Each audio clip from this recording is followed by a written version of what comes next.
এ বিষয়ে আলোচনার জন্য আমাদের সঙ্গে যুক্ত হচ্ছেন সাবেক রাষ্ট্রদূত ও কূটনীতিক মুন্সি ফায়েজ আহমেদ। মুন্সি ফায়েজ, আপনাকে স্বাগত জানাচ্ছি নিউজ 24 সংবাদে। কিরগিজস্তানে বিদেশি শিক্ষার্থীদের উপর হামলার পর বাংলাদেশি শিক্ষার্থীরা কতটা নিরাপদ, এখন কিরগিজ সরকার যে ব্যবস্থা নিয়েছে সে বিষয়ে বাংলাদেশ সন্তুষ্ট হতে পারে কিনা? এই বিষয়ে অ্যাকচুয়ালি অন্য একটি চ্যানেলের সৌজন্যে গতকাল আমি দুজন কিরগিজস্তানে অবস্থিত দুইজন বাংলাদেশি শিক্ষার্থীর সাথে কথা হয়েছে আমার।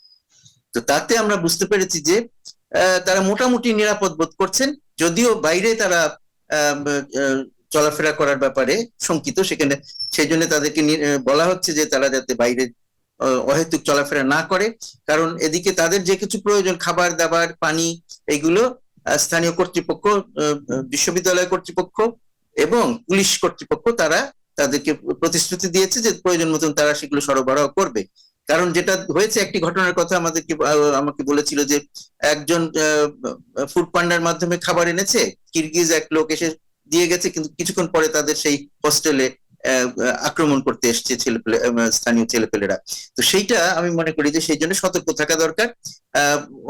সরাসরি কিরগিজ কোনো লোকের সাথে যোগাযোগ না করে আমার মনে হয় যে বিশ্ববিদ্যালয় কর্তৃপক্ষ এবং পুলিশ কর্তৃপক্ষ এদের সাথে যোগাযোগ রাখা, এবং ওখানে ছাত্র প্রতিনিধি আছে যারা সরকারিভাবে অনুমোদিত ছাত্র প্রতিনিধি, তারা ওখানে পররাষ্ট্র মন্ত্রণালয়ের সাথেও, পররাষ্ট্র মন্ত্রণালয়ের যে আন্তর্জাতিক ডেস্ক আছে, আন্তর্জাতিক বিষয়ক ডেস্ক আছে, তাদের সাথে যোগাযোগ স্থাপন করেছে এবং প্রয়োজন মতন তাদের সাহায্য সহযোগিতা পাচ্ছে।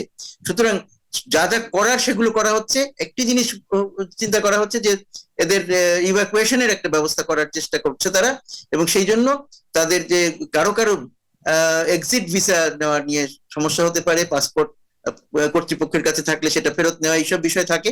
তো সেইগুলো নিয়ে তারা চিন্তিত আছে, কিন্তু অন্যান্য বিষয় মোটামুটি একটা নিয়ন্ত্রণের মধ্যে আছে বলে মনে হয়।